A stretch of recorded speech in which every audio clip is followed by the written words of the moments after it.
Señor Zapico, casi me voy a dirigir a usted como el portavoz del señor Pola en esta ocasión. Habla usted ahora mismo de falta de altura de miras en este Parlamento. Yo creo que aquí hemos empezado a hablar de este asunto cuando digo en torno a la situación actual y grave que hay en el aeropuerto de Asturias, que es que por primera vez en 27 años, por ejemplo, no tenemos conexiones internacionales este invierno, igual que faltan un montón de ellas de las nacionales. Pero durante todo el verano, el señor Pola, el señor Zapico y no sé quién más en esa consejería han estado negociando con algunas empresas en lugar de sacar los concursos previamente. No sé muy bien ahí qué papel ha tenido el Parlamento. Hace mes y medio le preguntaba al consejero Pola en la Comisión de Empleo, Industria y Turismo qué responsabilidades pensaba asumir por su nefasta gestión en materia de conectividad aérea.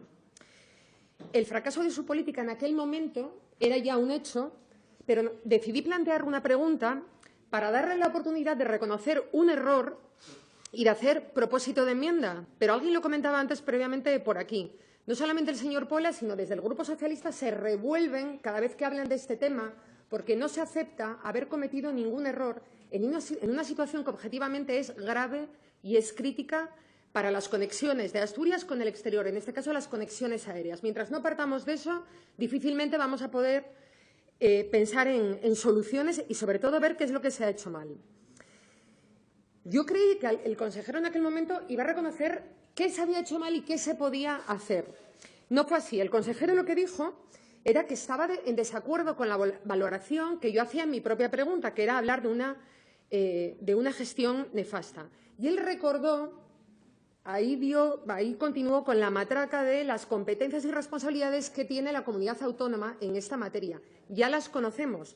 Así se lo dijimos, que fuera específicamente a lo concreto y a lo que le estábamos preguntando. Obviamente no quería asumir ninguna responsabilidad. Mire, en aquel momento, era el 16 de octubre, estaban abiertas todavía las dos licitaciones. Una era el contrato de promoción turístico nacional y otra era el internacional, correspondiente a los destinos de Londres, París y Frankfurt. Esos concursos de promoción turística, nacional e internacional, lo hemos dicho muchas veces, impedían la concurrencia. Lo dijimos varias veces aquí en la Cámara y, como consecuencia, quedaron desiertos. Asturias quedaba sin vuelos internacionales, como decía antes, este invierno por primera vez en casi 30 años.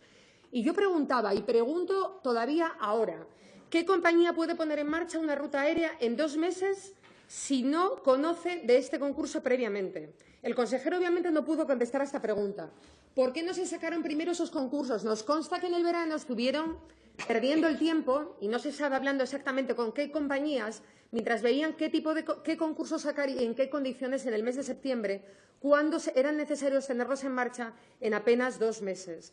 Hablábamos también del parámetro relativo a la capacidad de los aviones, con el que se limitaba la concurrencia, a pesar de que sabemos que luego las compañías pueden cambiar esos aparatos con los que operan esas rutas y ofrecer una capacidad diferente.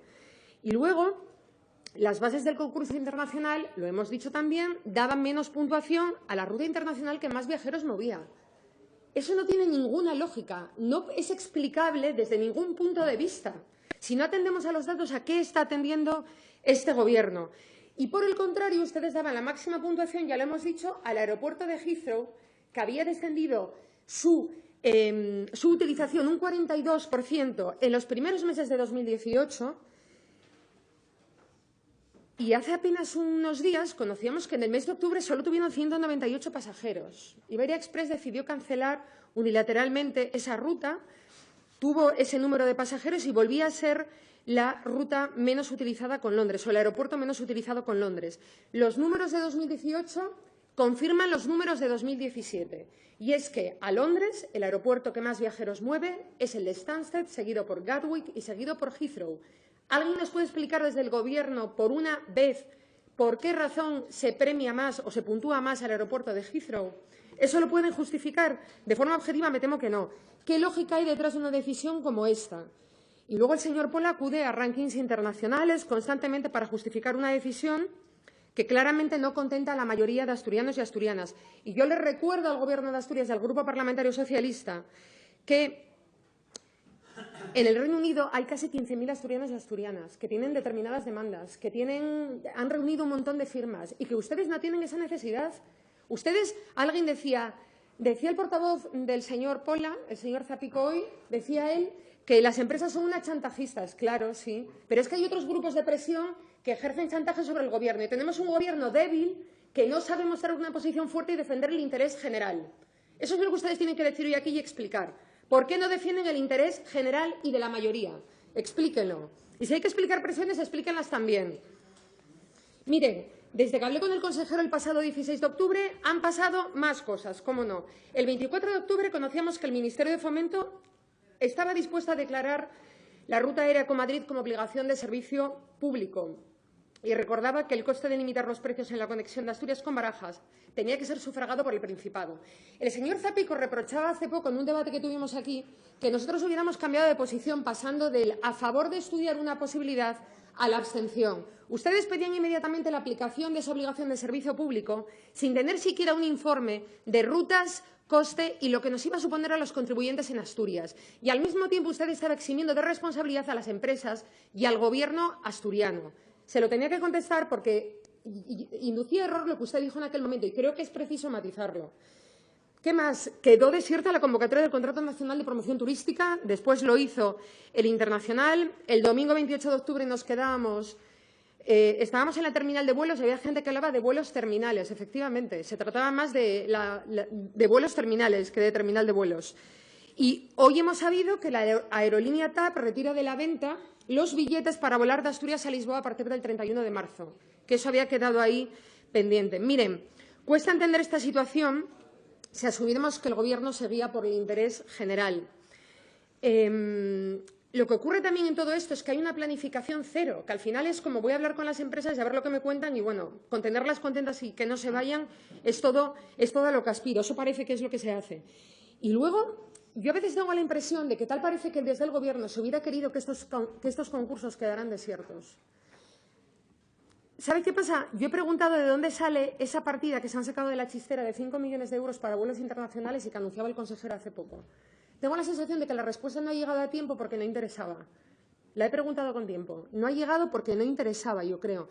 No sabemos con qué empresas, con qué aerolíneas de cabecera se ha hablado, pero se ha hablado con aerolíneas de cabecera por parte de Pola para sacar el concurso de vuelos internacionales y no ha tenido ningún pudor en decir hemos querido saber qué es lo que necesitan. No qué es lo que necesitamos aquí en Asturias, la sociedad asturiana, no, qué es lo que necesitan esas empresas. Y sacan de repente 5 millones de la chistera, no sabemos para qué periodo, cuando el anterior concurso que quedó desierto tenía 2,2 millones de euros. Miren, lo que aquí ha ocurrido es que el Gobierno ha creado un problema dando un monopolio a Iberia y ahora se quejan y piden que les ayuden a solucionar este problema.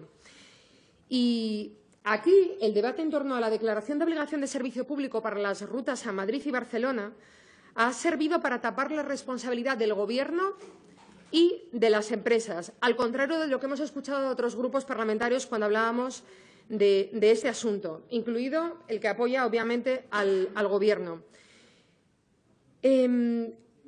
Nosotros y nosotras consideramos que antes que alimentar un mercado que es cautivo, es necesario romper el monopolio, favorecido por el Gobierno asturiano en nuestras comunicaciones aéreas. Y lo hemos dicho en varias ocasiones, la intervención directa de Fomento, que se pedía en alguna ocasión financiada con dinero público, claro, todas son opciones a valorar en una situación como la que nos encontramos tan grave, pero no sin antes tratar de que las empresas que se benefician de nuestro aislamiento asuman su responsabilidad y el Gobierno también la suya. Obviamente, si yo dirigiera una aerolínea, me reservaría muy probablemente para un posible escenario en el que la declaración de obligación de servicio público fuera una realidad, porque estaría pensando en el dinero que me voy a llevar por hacer la misma ruta. Y eso me da que, bueno, que puede haber provocado precisamente que esos concursos quedaran desiertos. Miren,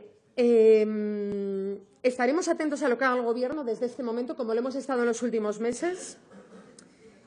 Y también estaremos atentos y atentas a las posiciones de todos los grupos, porque adivinamos movimientos interesantes en el pleno de hoy. Aquí igual algunos que no dejaban hablar en todo momento de la nefasta política de gestión en materia de conectividad aérea del Gobierno, igual hoy se ponen colorados. Gracias.